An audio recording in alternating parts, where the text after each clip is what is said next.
Amen. Nous allons lire le premier texte. Je vais profiter du fait que vous êtes debout. J'espère qu'il y a une sœur qui peut m'aider à lire. Proverbe 31.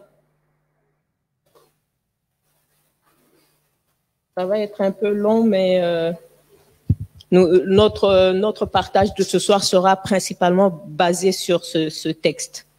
Alors, Proverbe 31, nous commençons à partir du verset 10 jusqu'à la fin.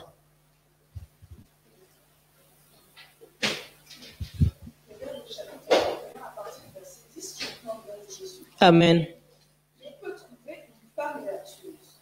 Elle a bien plus de valeur que les perles. Le cœur de son mari a confiance en elle et les produits ne lui feront pas défaut. Elle lui fait du bien et non du mal tous les jours de sa vie. Elle se procure de la laine et du lin et travaille d'une main joyeuse. Elle est comme un navire marchand, elle amène son pain de loin. Elle se lève lorsqu'il est encore nuit et elle donne la nourriture à sa maison et la tâche à ses servantes. Elle pense à un champ et elle acquiert du fruit de son travail, elle plante une vigne. Elle ceint de force ses mains et elle affermit ses bras. Elle sent que ce qu'elle gagne est bon. Sa lampe ne s'éteint point pendant la nuit. Elle met la main à la tenue et ses doigts tiennent le futur. Elle tend la main au malheureux, elle tend la main à l'indigent. Oui, jusqu'à la fin, s'il te plaît. Elle ne craint pas la neige pour sa maison, car toute sa maison est vêtue de cramoisie. Elle se fait des couvertures, elle a des vêtements de fin lin et de pourpre. Son mari est considéré aux portes lorsqu'il siège avec les anciens du pays. Elle fait des chemises et des vents, et elle livre des ceintures aux marchands. Amen. Elle est revêtue de force et de gloire, et elle se rit de l'avenir. Elle ouvre la bouche avec sagesse, et les instructions aimables sont sur sa langue. Elle veille sur ce qui se passe dans sa maison, et elle ne mange pas le pain de paresse. Ses fils se lèvent et la disent heureuse. Son mari se lève et lui donne des louanges. Plusieurs filles ont une conduite vertueuse, mais toi, tu les surpasses toutes. La grâce est trompeuse et la beauté est vaine. La femme qui craint l'Éternel est celle qui sera louée. Récompensez-la du fruit de son travail et qu'au porte de ses œuvres la loue. Parole du Seigneur. Amen. Vous pouvez vous asseoir. Je bénis le Seigneur pour cette opportunité que j'ai de me tenir devant vous. La grâce immense que le Seigneur m'a faite d'être au milieu de vous. Vous êtes vraiment bénis. Je remercie le Seigneur pour l'église d'où je suis venue, Cité Bethel Paris. Les mamans de Cité Bethel vous saluent.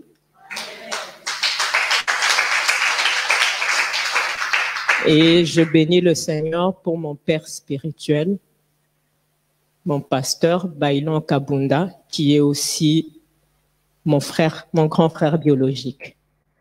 Alléluia.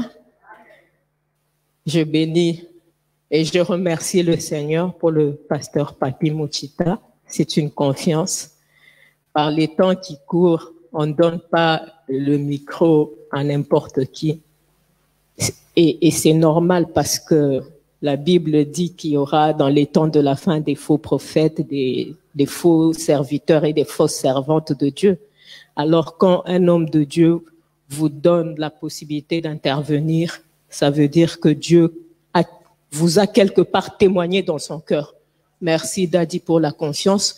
Merci à vous d'être là. Je revois encore les mamans qui étaient avec nous. Merci. Les mamans qui étaient avec nous à la journée intercommunautaire des femmes l'année dernière. Alléluia. Alors nous allons un peu, j'espère que je n'ai rien oublié, nous allons un peu continuer dans le même ordre d'idées. Le thème que nous avions dans la journée intercommunautaire, c'était « Femme brillante appelée à briller dans ton foyer, appelée à briller à l'église, appelée à briller ». Et pour ma part, j'avais commencé un peu le thème Femme brillante appelée à briller dans ton foyer. Je vais parler un tout petit peu dans ce sens-là et je vais parler aussi de la femme qui doit briller dans l'église, qui doit bâtir, parce que nous étions partis aussi sur Proverbe 14:1 qui dit « La femme sage bâtit sa maison et l'insensé la renverse de ses propres mains ». Nous avions dit que la Bible déclarant que si l'Éternel ne bâtit, ceux qui bâtissent travaillent en vain. Or, la femme sage peut bâtir, ça veut dire qu'on lui a donné le même pouvoir que Dieu a de bâtir. Nous étions partis de ce fait-là. Bien-aimé, la femme a un pouvoir immense. Dieu a mis le sort de l'humanité entre les mains de la femme. Dieu a donné à la femme le pouvoir de bâtir. Et je pense que c'est ça qui fait qu'elle est combattue par l'ennemi d'une manière extraordinaire. Même à l'église, partout, la femme est combattue. Alléluia. Bâtir quelque chose, c'est presque la créer. Si on dit, telle personne a bâti une maison, ça veut dire que à cet endroit-là, le terrain était vide, il n'y avait rien. Et ensuite, quand on vient dire, maman Rebecca a bâti une maison, ça veut dire qu'il n'y avait rien après une maison existe. C'est comme si elle l'a créé, parce que c'est elle qui l'a bâti. Et c'est très important que nous le comprenions. Je vais parler un peu de moi-même, témoigner un peu de ma vie. Je me suis retrouvée, j'ai perdu mon père quand j'avais 15 ans. Ma mère est morte 4 ans après, j'avais 19 ans. Alors je me suis retrouvée dans un foyer. Nous parlons de la femme sage qui bâtit sa maison. Je ne sais pas combien de minutes j'ai, il faut me dire parce que 19h15, merci.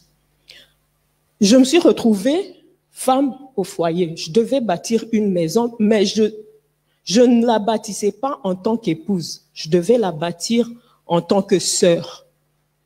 Alléluia. Je devenais la maman de la maison. Ça me tombait dessus. Je ne m'y étais pas préparée, je vous dis tout de suite. Ça a bouleversé ma vie. Ça a bouleversé ma vie parce que c'est vrai que dans nos familles africaines, il y a toujours des tantes, des mamans leki, des mamans kouloutes qui pouvaient vous aider. Sauf que pour moi, elles étaient toutes au village alors que moi, j'étais dans la capitale.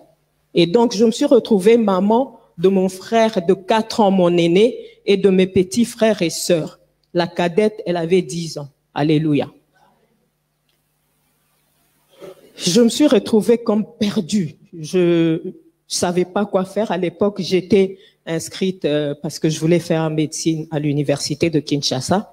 Et ensuite, il y a eu la fermeture de 2 années parce que les étudiants avaient des problèmes avec le régime à l'époque de Mobutu. Donc, le président avait décidé de fermer les universités pendant 2 ans.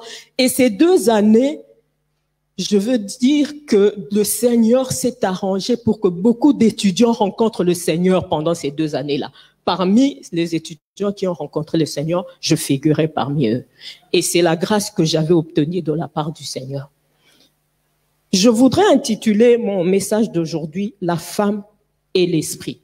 L'esprit au majuscule. J'ai donné ma vie au Seigneur et je lui ai fait part de mes angoisses. J'ai dit, je ne sais pas comment je vais faire avec mes frères et sœurs. Je ne sais pas. Je ne sais pas où tu me mènes. Je ne sais pas comment être une mère. Je ne sais pas comment imposer mon autorité. Parmi mes frères et sœurs, il y en avait qui étaient des adolescents. Il y en avait qui venaient à peine de sortir de la puberté. Et je vais parler aussi de l'environnement dans lequel nous étions parce que sur notre avenue où nous étions, les jeunes filles devenaient filles-mères. J'ai 2 copines d'enfance qui sont mortes parce elles ont essayé d'aller se faire avorter dans des cliniques clandestins. Les jeunes garçons devenaient soit des voyous, des brigands, des koulouna, comme on dit aujourd'hui. C'est dans cet environnement-là que mes frères et moi, nous devions grandir et progresser. Amen. Dieu m'a fait grâce, je lui ai donné ma vie et j'ai commencé à le chercher. J'ai dit, je sens que si je ne me mets pas avec Dieu, si je ne compose pas avec Dieu, je ne vais pas y arriver. Et le Seigneur, par son esprit, m'a fait grâce. Quand il a fallu reprendre, les 2 années de rupture étant finies, il a fallu reprendre les études. J'ai dit, Seigneur, je te connais maintenant, mais je veux ta direction. Je veux tes directives. Je ne vais pas reprendre comme ça. Est-ce que je dois reprendre, sachant tout ce que j'ai comme charge? Et c'est comme ça que le Seigneur m'a dit, mets tes études entre parenthèses. Amen. Je ne dirai jamais aux gens que les études, c'est pas important. Les études sont importantes. Moi-même, en ce moment, je fais une formation. Mais quand on est une femme qui doit bâtir, il faut savoir faire des sacrifices pour les choses qui sont importantes. Et à ce moment-là, pour moi, c'était important d'être présent pour mes frères, surtout les 2 derniers, qui étaient encore tout petits. Et c'est comme ça que le Seigneur a commencé à me conduire. J'ai dit, Seigneur, je vais arrêter les études, mais je dois faire quelque chose pour subvenir à mes besoins, aux petits besoins. Je dois faire quelque chose. Guide-moi, parle-moi. Le Seigneur m'a conduit à faire la coupe et couture, sans patron. Ça prenait 3 mois à peu près. Je sais, ceux qui étaient à qui doivent savoir. Je l'ai fait et c'est comme ça que j'ai pu commencer à confectionner des vêtements et m'en sortir un peu avec mes frères et sœurs. Alléluia. Un jour, je me réveille, Dieu me fait prendre conscience de cet environnement hostile où les œuvres de ténèbres agissaient. Je dis, Seigneur, qu'est-ce que je dois faire? Le Seigneur me dit, tu dois exercer l'autorité, jeûner pour que je délivre tes frères, pour que je vous libère de cet environnement, de ces influences. Et j'ai commencé à exercer l'autorité. Prier. Un matin, j'avais particulièrement prié.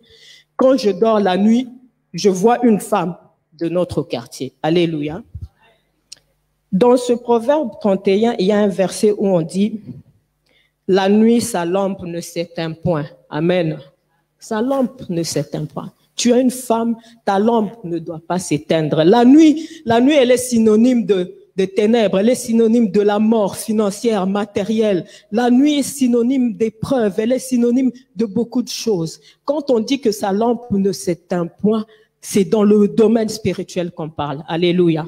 Et donc, quand j'ai dormi physiquement la nuit, j'ai vu une femme de notre quartier. Elle était très remontée contre moi. Elle se tenait en face de moi. Je me tenais en face d'elle. On se regardait. Elle s'est mise à faire des imprécations sur ma vie, à parler, à me maudire, Je me suis mise à contrer ces malédictions. Je me suis mise à annuler tout ce qu'elle disait. Le matin, quand je me réveille, je prends mon panier pour aller faire le marché. Je la rencontre. Elle se tient devant moi, je me tiens devant elle, comme dans le rêve. Bien aimé, je ne peux pas vous décrire la sensation que j'ai eue, mais il y avait en moi 2 sentiments. Et en lingala, on dit « belelayendoki ». Donc, on dit aux gens « c'est tout ça ». Une autre voix, l'esprit me dit « mais dis, ce qui va se passer ici, c'est rien. La réalité, c'est ce qui s'est passé la nuit. » Alléluia. Bien aimé, quand je lis ce verset, cette lecture que notre sœur vient de lire, c'est long, on se fatigue rien qu'à lire ça. Moi, le jour où j'ai médité sur Proverbe 31, j'ai dit à Dieu, Seigneur, cette femme, c'est une extraterrestre. J'ai dit, Seigneur, cette femme, elle fait des chemises. La nuit, sa lampe ne s'éteint point. Elle est revêtue de force et de gloire. Elle fait comme ça, elle fait comme ça. Mais non. On a l'impression qu'elle se repose même pas. Et il est où son mari? On dit se parade à la porte de la ville, on le loue. Lui se parade, elle fait tout. J'ai dit, Seigneur, elle n'existe pas, c'est une extraterrestre. Alléluia. Le Seigneur m'a dit oui, c'est une extraterrestre à cause de l'esprit. L'esprit, tu dois composer avec l'esprit. Nous avons, il y a 1 mois à peu près, parlé de la Pentecôte. Nous avons parler du Saint-Esprit. Nous devons composer avec le Saint-Esprit. Si tu veux bâtir, tu dois composer avec l'Esprit, composer avec Dieu. Le Seigneur m'a fait grâce, donc j'ai vu cette femme, j'ai compris qui elle était, et par son regard, j'ai vu qu'elle avait compris aussi qui j'étais, spirituellement. Elle m'a salué, je l'ai saluée. Elle m'a demandé, elle a poussé loin, elle m'a demandé si j'avais bien dormi. Vous vous rendez compte? Je l'ai regardée dans les yeux, je lui ai dit, oui maman, j'ai très bien dormi. Et toi? Elle ne m'a pas répondu. Elle a passé son chemin. Elle a passé son chemin, bien-aimé. Mais j'ai compris que je devais me livrer à Dieu, que je devais entrer encore en profondeur pour la délivrance, pour ma famille, pour que mes frères et sœurs nous devenions quelque chose. Et quand je demandais à Dieu, Seigneur, qu'est-ce que nous allons devenir sans parents? Qu'est-ce qui va se passer? Dieu a commencé à me donner des promesses. Alléluia. Dieu m'a rassuré, m'a dit, tu vas y arriver, je suis là, tu verras ce que je ferai. Je vous donnerai avec abondance toutes choses afin que vous puissiez en jouir. Et ça, c'était il y a 30 ans. Alléluia. Et je vous dis aujourd'hui, mot pour mot de ce que Dieu a dit s'est accompli. Mot pour mot.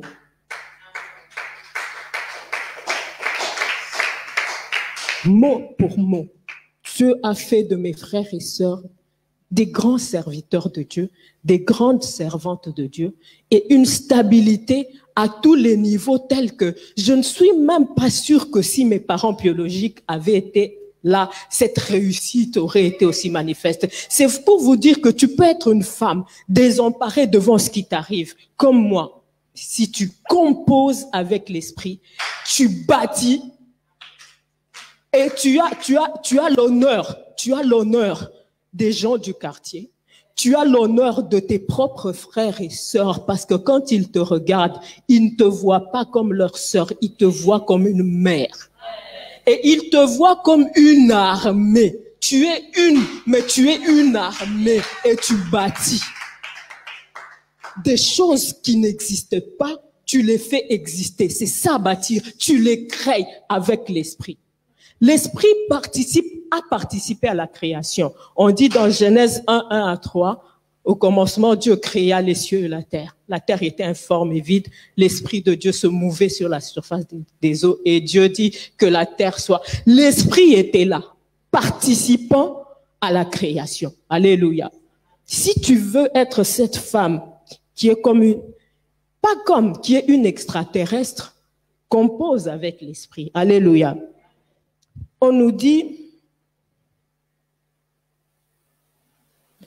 donnez-moi un peu de temps, elle pense à un champ et elle l'acquiert. Du fruit de son travail, elle plante une vigne. J'ai dit, mais cette femme, elle a un pouvoir de téléportation ou comment? Parce qu'elle pense à une chose et elle acquiert. Comment expliquer? Alléluia. Nous allons lire dans 1 Corinthiens 2, 7 à 16.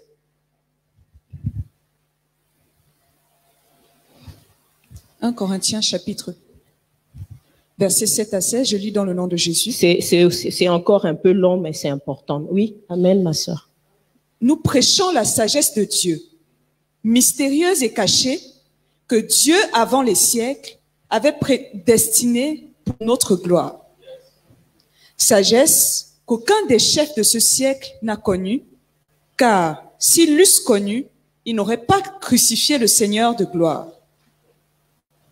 Mais comme il est écrit, ce sont des choses que l'œil n'a point vues, que l'oreille n'a point entendues, et qui ne sont point montées au cœur de l'homme, des choses que Dieu a préparées pour ceux qui l'aiment. Dieu nous les a révélées par l'Esprit, car l'Esprit sonde tout, même les profondeurs de Dieu. Lequel des hommes, en effet, connaît les choses de l'homme, si ce n'est l'Esprit de l'homme qui est en lui? De même, personne ne connaît les choses de Dieu, si ce n'est l'Esprit de Dieu. Or, nous Nous n'avons pas reçu l'esprit du monde, mais l'esprit qui vient de Dieu, afin que nous connaissions les choses que Dieu nous a données par sa grâce. Amen. Tu peux sauter, tu peux lire 15 à 16. Verset 15. L'homme spirituel, au contraire, juge de tout et il n'est lui-même jugé par personne. Car qui a connu la pensée du Seigneur pour l'instruire? Or, nous avons la pensée de Christ. Amen. Amen. Dans ce verset, on nous dit que les choses de Dieu ne montent pas au cœur de l'homme. Les choses de Dieu, ce sont des choses que Dieu garde pour ceux qui l'aiment et Dieu nous les révèle par l'Esprit. Si tu veux bâtir des choses qui perdurent dans le temps, il faut bâtir et composer avec l'Esprit. Amen. Nous vivons dans un monde où nous faisons face à beaucoup de challenges. Les femmes beaucoup plus que les hommes. Je vous dis la vérité. Les femmes, nous avons à porter des fardeaux. Nous avons à supporter des choses et à côté, nous avons à bâtir, à prendre soin des enfants. Nous faisons face à des choses telles que Dieu, dans son amour, n'a pas voulu nous laisser seuls. Il savait que nous avions besoin d'une force pour pouvoir nous en sortir. Amen. Et on dit que ce sont des choses que l'œil n'a point vues, que l'oreille n'a point entendues, qui ne sont pas montées au cœur de l'homme, mais des choses que Dieu révèle par son esprit, des choses que Dieu révèle pour ceux qui l'aiment. Il y a énormément de choses, maman, que tu dois découvrir par l'esprit. Il y a énormément de choses que tu dois découvrir. Quand tu connais Dieu, plus tu entres en profondeur de ta connaissance avec Dieu par l'esprit, plus tu te connais et tu découvres toi-même les capacités que tu as. Tu ne peux pas découvrir les capacités que Dieu t'a données si tu as une vie, excusez-moi, un peu superficielle. Parfois, nous laissons prendre par le piège en pensant que c'est en faisant beaucoup de choses, comme je vais souvent à l'église, je fais ceci, je fais ceci. La puissance, les choses spirituelles, les capacités que Dieu t'a données ne se découvrent pas parce que tu fais beaucoup de choses. Elles se découvrent par rapport à ta position en Dieu, ta position avec Dieu, ta relation et ton intimité avec Dieu te fait découvrir ce que tu es toi-même, te fait découvrir tes capacités que tu ignorais même avoir. Parce que moi, quand mes parents sont décédés, si on m'avait dit que tes frères allaient te louer, ils allaient voir en toi une maman plutôt, je n'aurais pas cru. Mais c'est Dieu qui m'a fait prendre confiance en moi-même en me faisant découvrir que tu vas y arriver. Tu es une fille très craintive. Tu es une femme très peureuse, mais regarde ce que j'ai fait de toi. Tu es quelqu'un, mais regarde, je serai avec toi. Je ne t'abandonnerai pas. Lève-toi. Et son esprit te conduisant, tu vas arriver à atteindre des limites que tu n'aurais même pas pensé pouvoir atteindre. Tu es inarrêtable si tu composes avec l'esprit. J'aime ce verset dans Jean 3, à partir du verset 8, on ne va pas lire à cause du temps, où Jésus parlant avec Nicodème, il dit à Nicodème, le vent souffle, tu en entends le bruit, mais tu ne sais ni d'où il vient ni où il va. Ainsi en est-il de celui qui est né de l'esprit, inarrêtable. C'est-à-dire que tu as des ressources insoupçonnées devant des obstacles, devant des épreuves qui te bloquent apparemment, mais tu trouves avec l'esprit un moyen d'échapper. Et les gens s'étonnent, comment elle a fait? Alléluia. Je vous dis, dans cet environnement-là où mes frères et moi avions grandi, Dieu m'a fait grâce. Nous avons prié, j'ai jeûné pour mes frères et moi. Et quand le moment était arrivé pour que je me marie, il s'est fait que je me suis mariée cette année. L'année qui a suivi, la deuxième de mes sœurs s'est mariée. Et l'année d'après, la cadette s'est mariée. Je peux vous dire que ça a jasé dans le quartier. Parce que c'était du jamais vu. Du jamais vu. Et c'est pour ça que je répète encore, il faut composer avec l'esprit. Nous arrivons à un moment, en ces temps de la fin, mes mamans, mes sœurs, où tu peux avoir les diplômes que tu as. Tu peux avoir la sagesse. Tu peux avoir des comptes en banque fournis. Mais tu vas arriver à des obstacles et à des challenges où si tu ne composes pas avec l'esprit, tu te sens limité, bloqué. Tu n'arrives à y échapper que quand tu es comme le vent, comme le vent qu'on ne peut pas arrêter. Mais pour devenir comme ça, il faut composer avec l'esprit. Devenir extraterrestre, comme j'ai dit. Dans le foyer, je peux passer rapidement. On nous dit, femmes, soyez soumises à vos maris, comme l'Église est soumise à Christ. Parfois, quand je parle avec des sœurs, je m'étonne. Les sœurs en Christ. Dernièrement, je causais avec des sœurs de l'Église. Je leur dis, les filles, vous pouvez me déposer ou pas? On avait une activité, c'était fini. Elles disent, ah maman, nous on doit aller d'abord à Corbeil. Si tu vas nous attendre. Moi, j'ai dit, c'est à Corbeil, je ne sais pas combien de temps vous allez rentrer, il n'y a personne. Hein? Moi, papa Roger va regarder l'heure. Elle me dit, ah maman, est-ce que c'est obligé? Moi, j'ai dit, pardon, obligé quoi? Ah, mais tu l'informes seulement. Et puis, est-ce que c'est obligé que tu l'informes? J'ai dit, mais attends. Mais les sœurs, tu pries. Tu veux le mariage. Si tu commences à poser des questions, est-ce que c'est obligé? Naïbité, je sais pas. J'ai dit, c'est pas question de c'est obligé. Quand on aime, la soumission, elle est réciproque. Alléluia. Je vais vous le démontrer. Ton mari te donne tout ce que tu lui demandes. S'il est dans la mesure de te donner ça, vrai ou faux? Si tu dis seulement, ah, chérie, moi, ma carte, je suis dans la découverte. Est-ce que tu peux me prêter ta carte? C'est les soldes. S'il a de l'argent, est-ce qu'il donne ou pas? Il va donner. Si tu dis, est-ce que, chérie, j'avais oublié d'aller chez Carrefour en rentrant du travail, prends-nous ceci. Et il ne le fait pas. Mais pourquoi toi, quand on vient de parler, on te parle de soumission, tu te prends la tête alors que lui aussi t'est soumis? C'est réciproque. Mais quand nous disons, même quand on dit l'Église est soumise à Christ, alléluia, on dit l'Église est soumise à Christ parce que nous sommes des épouses. Mais quand toi tu pries et que Dieu t'exauce, est-ce que ça forme ma soumission? Parce que qu'est-ce qui l'oblige? Qu'est-ce qui l'oblige? Qu'est-ce qui l'oblige? C'est l'amour. Dans l'amour, la soumission, elle n'est même pas soumission, elle est naturelle. Parce qu'on aime, c'est une façon d'exprimer l'amour. C'est une façon d'exprimer son amour. C'est un faux débat, cette histoire de soumission. Un faux vrai débat. Tout ce que tu demandes à ton chéri, s'il t'aime beaucoup, s'il a beaucoup d'argent, si Dieu le bénit avec des milliards et que maman Rebecca demande un jet privé, il va lui acheter le jet privé. C'est dans le cadre de l'amour. C'est ça, Bolingo. La soumission, elle est réciproque. C'est seulement que par rapport aux hommes, on ne va pas dire tout haut comme ça qu'eux aussi, quelque part, ils sont soumis. Mais en réalité, c'est ça. Jésus, aux noces de Cana, Marie dit, ils n'ont plus à boire. Hein? Lui, il répond, ah, qu'y a-t-il, femme, entre toi et moi? Mon heure n'est pas encore venue. Elle dit aux gens, faites tout ce qu'il va vous dire. Il avait répondu, mon heure n'est pas encore venue. Vrai ou faux? Il avait répondu comme ça. Donc, en principe, il ne devait rien faire. Mais elle part, elle dit, faites tout ce qu'il vous dit. Et Jésus produit le vin, les gens se réjouissent. C'est une forme de soumission.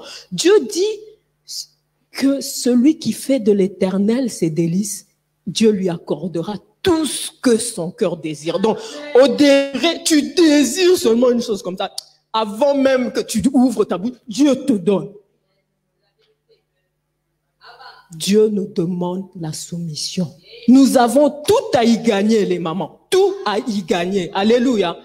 Ce n'est pas, mes sœurs, ce n'est pas, est-ce que c'est obligé? Non, c'est l'amour. C'est l'expression de l'amour. C'est la moindre des choses. Ah, chérie, les filles devaient me déposer, mais elles vont faire un détour. Est-ce que ça te dérange pas? Ça va prendre un peu plus. C'est dans l'amour que ça se fait. C'est pas, en le faisant, je me sens pas obligée. C'est l'amour. C'est l'expression de l'amour. Alléluia. Parfois, dans les couples, il y a des désaccords. Papa veut investir dans quelque chose, toi, tu n'es pas d'accord. Ça arrive plusieurs fois. Tu sens, l'esprit te dit, hé, Bogobo, cet argent-là, vous n'allez plus le voir. Aïe. Tu lui dis, papa, je ne suis pas convaincu. Moi, 3 fois sur 5, quand je dis à Roger, cette histoire, papa, je ne sens pas. Et qui s'entête. Et plusieurs mamans viennent me dire, maman me dit, pourquoi ils sont comme ça, Je lui avais dit, maman me dit, non, pas exagérer, mais ils n'écoutent jamais quand on leur dit, ils n'écoutent jamais. J'ai dit, calme-toi. Quand tu es en désaccord avec ton mari sur un projet, l'esprit te fait sentir que ça va pas marcher. Tu sens qu'il s'entête. Ça sert à rien d'aller dans l'affrontement. Je vous dis, ça sert à rien. Ça va créer un mauvais climat qui va faire profiter au diable. De 1. De 2, la perte sera encore plus grande que si tu décides. Ce que tu dois faire, c'est, ok, écoute, comme tu le veux, d'accord. Tu vas, tu t'agenouilles. Tu vois la soumission. Toi-même, tu sais que ça ne va pas marcher. Papa, pardon, limite les dégâts. Pardon. Bien-aimé, je vous dis, chaque fois que j'ai fait ça, Dieu a rendu ce qui a été. Parce qu'il dit, je vous rendrai les années que les sauterelles vous ont volées. Et quand tu seras soumise comme ça, dans ma langue, on dit, tangwa kokiendo beta poto. Parfois, ils viennent même pas vous dire. Ils sont malins, hein? Ils viendront pas te dire, tu sais, tu avais raison. Orgueil masculin. Tu verras seulement quelqu'un qui fait des 100 pas. Moi, dans ces cas-là, ça ne sert aussi à rien de dire, tu vois, maintenant, tout cet argent. Non. Il a déjà eu le coup de la perte. Faut pas enfoncer. Mais tu as droit à ta minute de gloire. Viens t'asseoir seulement à côté de lui. Vous n'écoutez pas. Écoutez un peu. C'est tout. C'est toute la réaction que tu dois faire. Quand Dieu voit que tu es une femme qui est comme ça, Dieu va te bénir et Dieu va limiter les dégâts. Mais si toi, parce qu'il ne t'a pas écouté, tu boudes le jour, tu boudes la nuit, vous comprenez ce que je veux dire par bouder la nuit? Donc même Dieu va se fâcher contre toi à un degré que tu n'as pas eu. Dans ma langue, on dit. Donc Dieu, il dit, mais regarde celle-là. Et donc, les dégâts vont se multiplier. Alors que tu as la clé pour limiter les dégâts. Tu as la clé. Je vous concède que ce n'est pas facile. Surtout quand l'esprit te dit vraiment que non, vous allez perdre de l'argent. Qu'est-ce que je vais faire de lui, Seigneur? Mais l'esprit nous fait devenir des extraterrestres. Là où on pouvait s'emporter, l'esprit dit, c'est rien. Toi, viens seulement, dis, Seigneur, tu m'as dit d'être soumise, tu vois, je savais. Mais limitez seulement les dégâts. Limite les dégâts. Et Dieu le fait à cause de ton obéissance et à cause de ta soumission. Compose avec l'esprit parce que l'esprit te donnera la force pour supporter l'insupportable, pardonner l'impardonnable. Mes sœurs, le Daddy vous le dit, moi aussi je le répète aujourd'hui. Tu veux te marier, frère en Christ, serviteur de Dieu. Maintenant, maman, si tu t'es convertie après ton mariage, il se peut que ton mari soit un païen. Tu vas remarquer que quand vous étiez tous les deux dans le monde, ça allait bien. Mais dès l'instant où tu t'es converti, il est le premier à te persécuter. Le premier par qui tu vas avoir des souffrances, c'est naturel. Il faut s'y attendre, il faut se préparer. Se préparer à supporter l'insupportable, à pardonner l'impardonnable. L'esprit te rend capable de le faire. Il ne faut pas suivre le siècle présent. La Bible dit dans Romains Soyez transformés. Ne vous conformez pas au siècle présent, mais soyez transformés par le renouvellement de l'intelligence. Le siècle présent ici, ton mari a commis une infidélité dans ses affaires. Et en plus, tu as des sœurs et d'autres mamans qui te disent, oui, la Bible a dit, si c'est dans le cas d'infidélité, la Bible a dit. Qu'est-ce que l'Esprit te dit? Parce qu'il y a des gens, des femmes qui ont fait ça, qui ont complètement chassé les hommes de leur vie, de leur destinée. Elles les ont livrés à d'autres femmes, elles les ont livrés à Satan. Moi, il y a une maman que j'encadrais, elle était stérile. Son mari a eu un enfant avec une de ses copines à elle. Vous vous rendez compte? Elle a pleuré. Maman me dit, J'ai dit, mais qu'est-ce que l'Esprit dit? Va prier, qu'est-ce que l'Esprit te dit? Non, akende, nganako kende. Je te concède, tu peux le regarder, tu lui dis, tu m'as fait très mal. Je ne suis pas prête, il faut que tu me donnes le temps. Mais ne le fais pas partir de la maison. Non. Ne le fais pas partir de la maison. Ça, ce n'est pas l'Esprit. Toi, tu t'es converti, tu jeûnes pour cet homme-là, tu pries pour lui. Bon, tu as la foi ou tu n'as pas la foi? Parce que quand tu le chasses, ça veut dire quoi? Tu dis que c'est un cas désespéré. Soyons aussi conséquentes parfois avec nos demandes et nos prières. Ça prend du temps. Ça prend du temps. Tu dois accepter ce temps et tu dois accepter le fait qu'en étant païen, il va commettre des erreurs. Composer avec l'Esprit, c'est arriver à supporter, à tenir ces erreurs qui sont difficiles. Dis-lui, donne-moi le temps qu'il faut. Je suis d'accord. S'il va coucher sur le canapé au salon, toi, mais prends le temps qu'il faut, mais ne lui dis pas de partir. Ne lui dis pas de partir. Parce que tu sèmes des mauvaises choses, même dans tes enfants, même dans tes filles. Elles n'ont plus envie tu ne vas pas leur dire boba laté, mais par ton comportement, c'est ça que tu leur diras. Que tous les hommes sont pareils. C'est ça, ton attitude, même quand tu ne parles pas. Et c'est pire encore pour les femmes qui parlent. Elle prend ses filles, votre père, tu vois, tous les hommes sont pareils. Elle ne va pas se marier. Et puis un jour, bon, comme je ne veux pas me marier avec les hommes, que j'essaie un peu avec les filles peut-être, et ta fille devient lesbienne. À cause de qui? Parce que tu penses que ça, c'est pas supportable. Dieu peut te donner la capacité de supporter l'insupportable. Et cette maman-là, elle a eu le temps de prier. Dieu lui a dit, tu vas aller voir ta copine. Tu vas lui dire que tu l'as pardonné. Elle a dit non. Le Seigneur lui a dit, tu veux un enfant? Tu cherches à avoir un enfant. Tu vas l'avoir, tu vas lui pardonner, tu vas pardonner à ton mari. Bitumba. Donc, bitumba, ça veut dire bagarre. Finalement, elle est allée la chercher. Dès qu'elle s'est pointée à la porte de cette femme, la femme s'est agenouillée. Pardonne-moi, ce que j'ai fait, je n'aurais pas dû. Pardonne-moi, j'aurais dû venir te chercher, moi, la première. J'étais allée dans une église. Un prophète m'a regardé. Il m'a dit, toi, tu as eu un enfant avec le mari d'autrui. Parce que la femme de cet homme est stérile. Mais je te dis, Dieu va lui donner des enfants.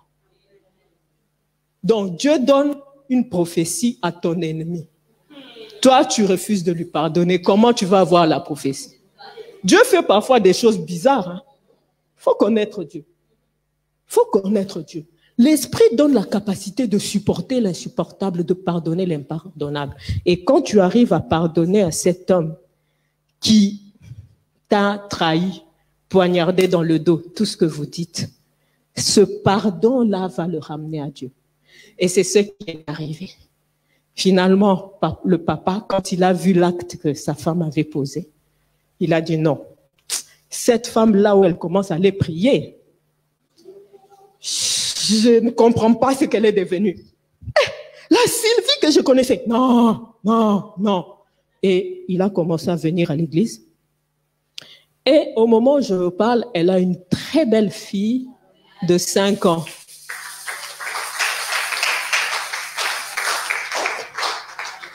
Dieu veut composer avec toi par l'esprit. Il faut pardonner. Il faut pardonner. Considère-le comme une âme. Si tu le considères comme une âme, considère que Jésus est mort pour lui. Si Jésus est mort pour lui, toi, qui es-tu pour refuser de lui pardonner? Qui es-tu pour refuser de supporter ce qu'il a fait? Amen. Femme, la femme et l'esprit dans l'Église. Nous allons lire dans Luc 1, 14 à 15. Luc 1, 14 à 15. Luc chapitre 1, verset 14, je lis dans le nom de Jésus. Amen. Il sera pour toi un sujet de joie et d'allégresse, et plusieurs se réjouiront de sa naissance. Car il sera grand devant le Seigneur, il ne boira ni vin, ni liqueur enivrante, et il sera rempli de l'Esprit dès le sein de sa mère. 28 à 31. Verset 28. L'ange entra chez elle et dit, « Je te salue, toi à qui une grâce a été faite. Le Seigneur est avec toi. » Troublée par cette parole, Marie se demandait ce que pouvait signifier une telle salutation. L'ange lui dit, « Ne crains point, Marie, car tu as trouvé grâce devant Dieu. Et voici, tu deviendras enceinte et tu enfanteras un fils et tu lui donneras le nom de Jésus. » Parole du Seigneur. 39 à 41 pour finir. 39 à 41. Dans ce même temps, Marie se leva et s'en alla en hâte vers les montagnes dans une ville de Juda. Elle entra dans la maison de Zacharie et salua Élisabeth. Dès qu'Élisabeth entendit la salutation de Marie, son enfant tressaillit dans son sein et elle fut remplie du Saint-Esprit. Amen. Amen. On parle de l'Église primitive, on dit que l'Église primitive a commencé avec la venue du Saint-Esprit dans les Actes des Apôtres. Moi, je suis tentée de dire que l'Église primitive a commencé avec deux femmes. Deux femmes qui portaient des enfants qui avaient une mission particulière. Deux femmes remplies de l'Esprit avant même que l'Esprit vienne à la Pentecôte. Pourquoi ces femmes sont remplies de l'Esprit? À cause de la mission qu'elles ont pour l'Église. La première, Élisabeth, qui devait enfanter de Jean-Baptiste, qui venait préparer le chemin, qui avait un message de repentance. Au sujet de Jean-Baptiste, on dit qu'il n'a fait aucun miracle, mais Jésus dit de lui, de tous ceux qui sont nés de femmes, il n'y a pas de plus grand que Jean-Baptiste.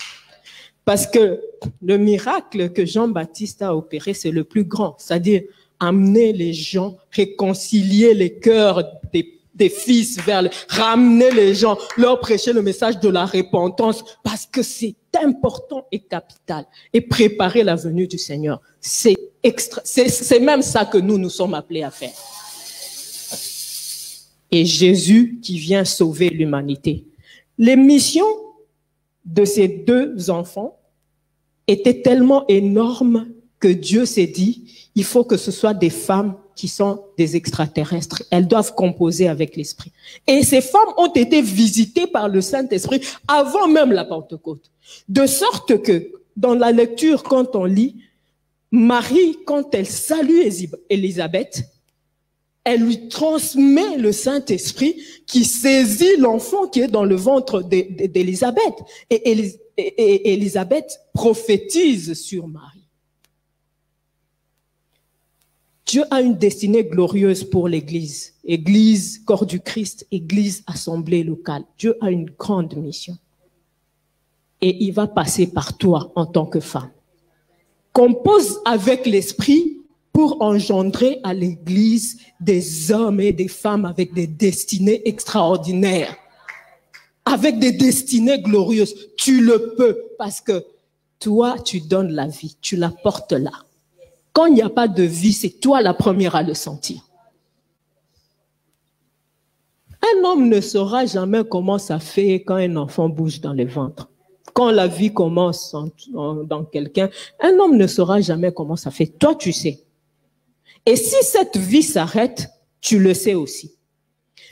Quand l'esprit vient, même dans nos assemblées, les femmes sont les premières saisies. Dieu t'a donné cette sensibilité parce que tu as une mission, où que tu sois, que ce soit dans ton foyer, que ce soit à l'église. Tu peux être une jeune sœur, mais tu as une mission de transmettre la vie, de donner naissance à des hommes, à des femmes qui vont bouleverser le monde, comme Jean-Baptiste l'a fait, comme Jésus l'a fait.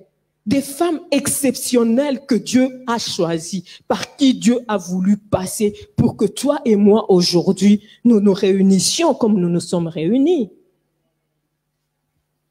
Quelle extraordinaire visitation du Saint-Esprit. Quand l'ange rencontre Marie, l'ange lui dit, Marie dit, mais comment ça va se faire? Je ne connais pas d'homme.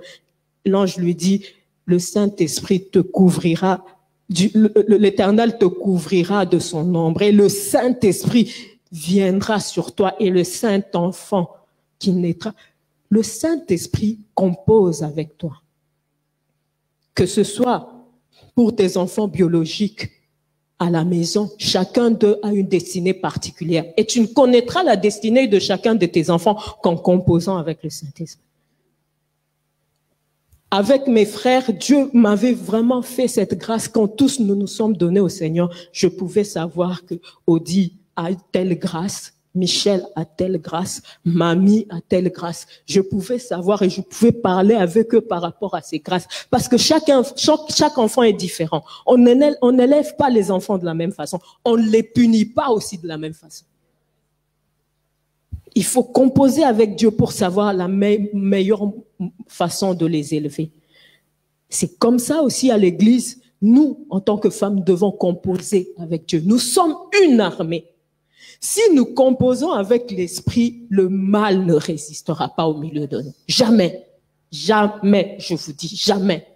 Si nous composons avec l'esprit, nous irons loin. Le monde parlera de nos églises. Si nous composons avec l'esprit, nous saurons ce qu'il faut faire et ce qu'il ne faut pas faire. Quand bien même Dieu nous parlera, parce qu'aujourd'hui, parfois, non, c'est la maman là, elle avait dit, elle a vu telle maman, la nuit, elle venait. Si Dieu te révèle, c'est un peu ce que j'ai dit. Dieu te révèle que Moutouboé, telle personne ne vit pas bien, ne marche pas bien. C'est d'abord pour que tu pries, c'est pas d'abord pour que tu parles. Tu vas détruire, tu vas diviser des familles, tu vas faire ce qu'il ne faut pas faire.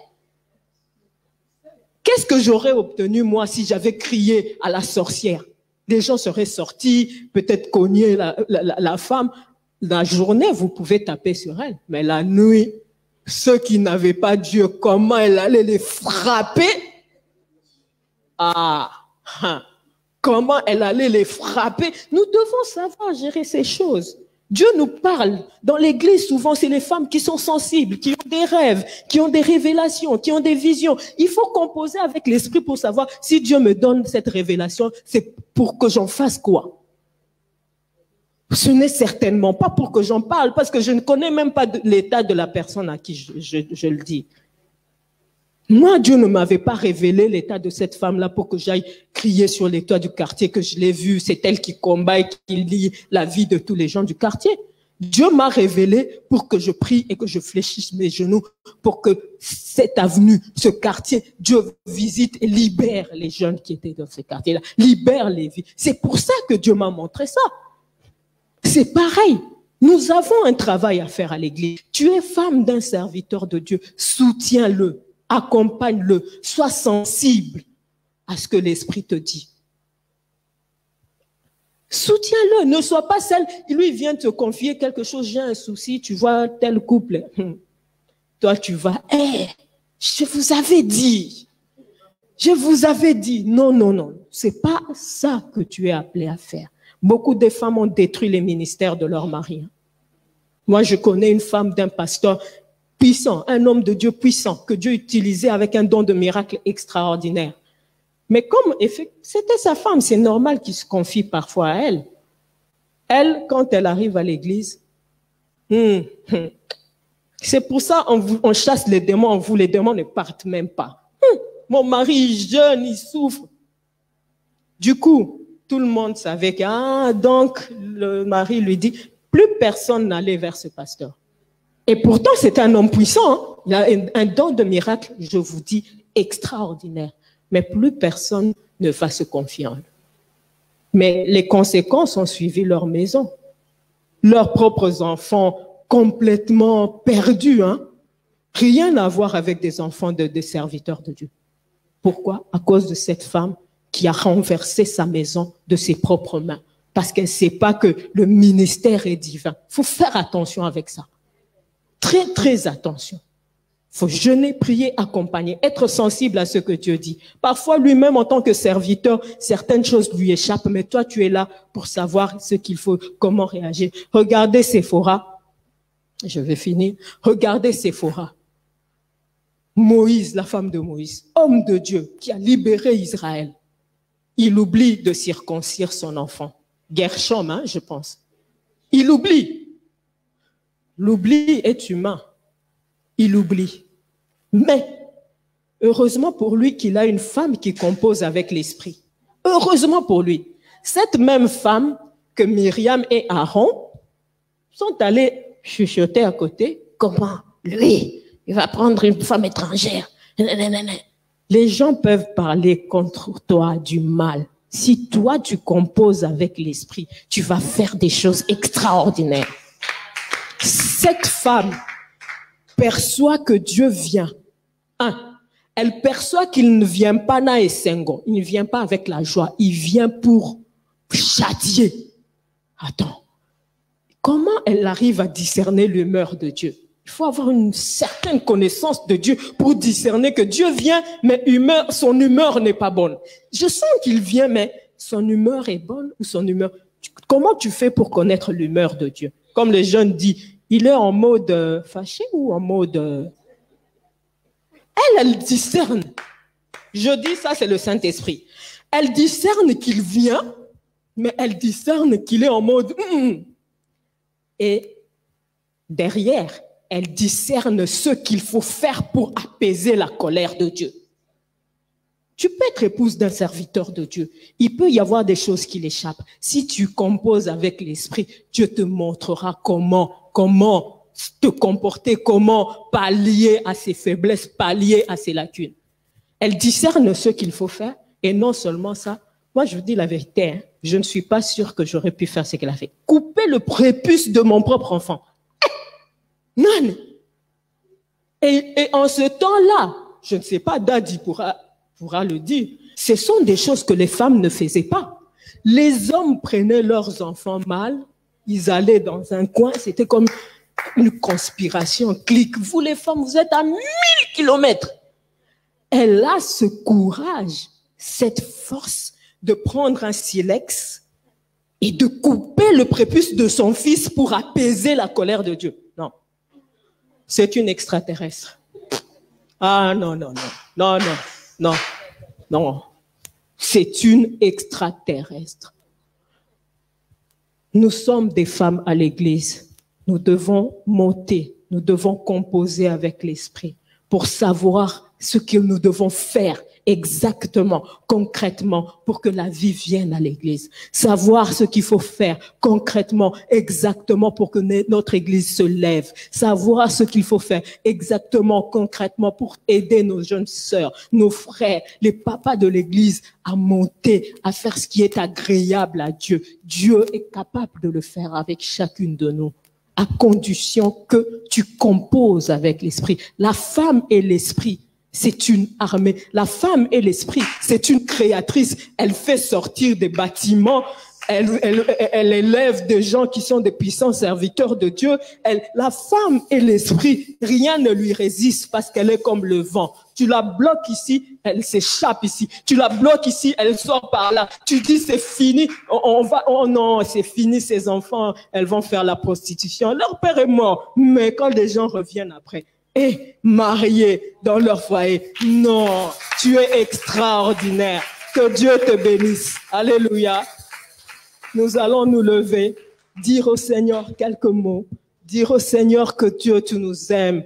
Tu as fait de nous des créatures extraordinaires. Les capacités, la force, le pouvoir que tu nous as donné est un pouvoir extraordinaire. Prie le Seigneur, bénis le Seigneur, parce que nous avons un Dieu merveilleux. Père de gloire, merci. Merci encore parce que je sais que chacune de nous est un instrument dans sa maison, un instrument dans l'église, un instrument, Seigneur, partout où elle est, pour que ta gloire se manifeste. Seigneur, fais que nous apprenions à composer avec l'esprit. Parce que si nous composons avec l'esprit, nous irons loin et rien ne nous résistera. Nous ferons des choses, nous ferons des exploits parce que tu nous appelles. Tu nous appelles à faire des exploits. Tu nous appelles à des choses exceptionnelles et extraordinaires. Que tu guides chacune de mes sœurs, chaque maman, que tu me guides, Seigneur, pour que le fruit que nous devons porter, ce soit un fruit qui te glorifiera, un fruit qui sera, Seigneur, un salut pour l'humanité, Seigneur. Oui, nous te prions de nous accorder de composer, d'être sensibles à la voix de ton esprit, de nous laisser conduire par lui, Seigneur, de travailler avec le Saint-Esprit en collaboration pour la mission, les œuvres que tu as préparées pour chacune à accomplir, que nous puissions les accomplir. Père de gloire, merci encore parce que tu écoutes nos prières. Merci encore parce que c'est dans ton amour et c'est ta pensée et ta volonté que nous soyons des femmes qui allons bâtir nos maisons, nos églises, Seigneur, que nous soyons des femmes extraordinaires par la puissance de ton Saint-Esprit. Laisse que la louange, la gloire, l'honneur t'en viennent. Amen.